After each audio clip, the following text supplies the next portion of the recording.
হ্যাঁ বলেন, এই দেখেন আমাদের ঘরে কি অবস্থা। আল্লাহ, অনেক দিনের ঘর গোছানো হয় না, পুরো আবর্জনা বইরে গেছে। বাসায় কাজ চলে, তার জন্য ঘর গোছাতে পারতেছি না।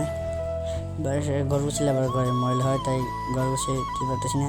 তাই আজকে একটু গোছালাম, পুরা ভর্তি ময়লা গেছে ঘরে। তা গোছানোর জন্য সব আউলে জ্বালিয়ে রাখছি। দেখেন কি অবস্থা ঘরটার। নতুন নতুন ঘর, আমাদের পাশে কাঠের ওইখান থেকে তারপরে এখন নতুন ঘরে দুজন থাকি, বানাতে লাইন টেন দেওয়া হয় নাই। তো ঘরে এখন দুইটা খাট, একটা খাট ভেঙে ফেলেছে, তাই আমরা এই ঘরে থাকি দুই ভাই। আজকে তো ঘরটা গোছাবো। আমার নিজের কাছে আমি নিজেই করি, নিজের কাছে অন্য কারোর জন্য রাখি না, নিজের কাছে নিজে করতে ভালোবাসি।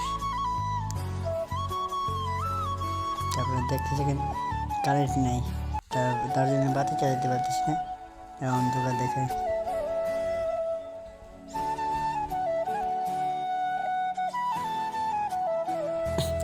নিজের কাজ নিজে করাই ভালো অন্য জন্য রাখার থেকে।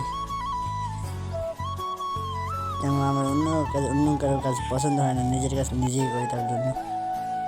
তাই আমি একাই এখন ঘর ঝাড়ু দেবো, মোটেই করবো। আপনারা দেখতে থাকেন।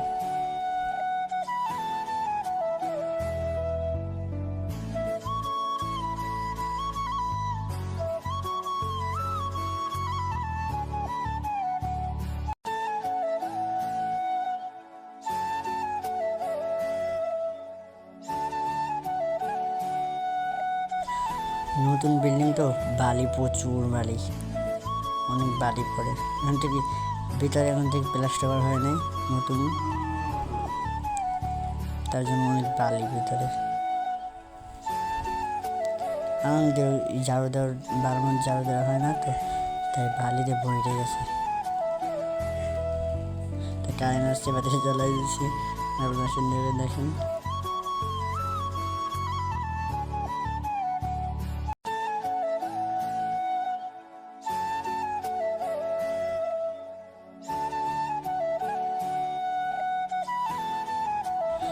বালিশের পোশাক পড়তেছে, কষ্ট আল্লাহ। বালিশের সাথে যুদ্ধ করতেছিলাম, মনে হচ্ছে বালিশের সাথে যুদ্ধ করতেছি।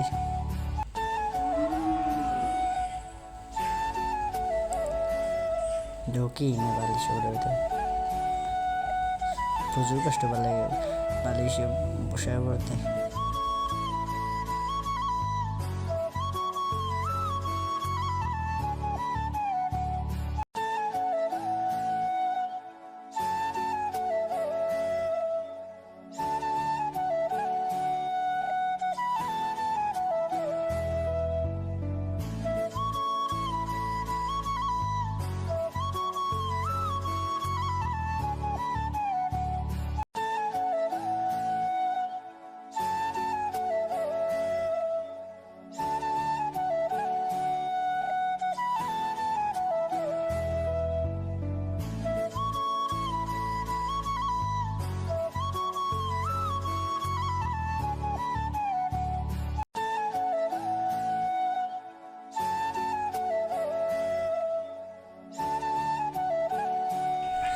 দেখেন কষ্ট হয়েছে আল্লাহ, গোছাতে গোছাতে জীবন শেষ।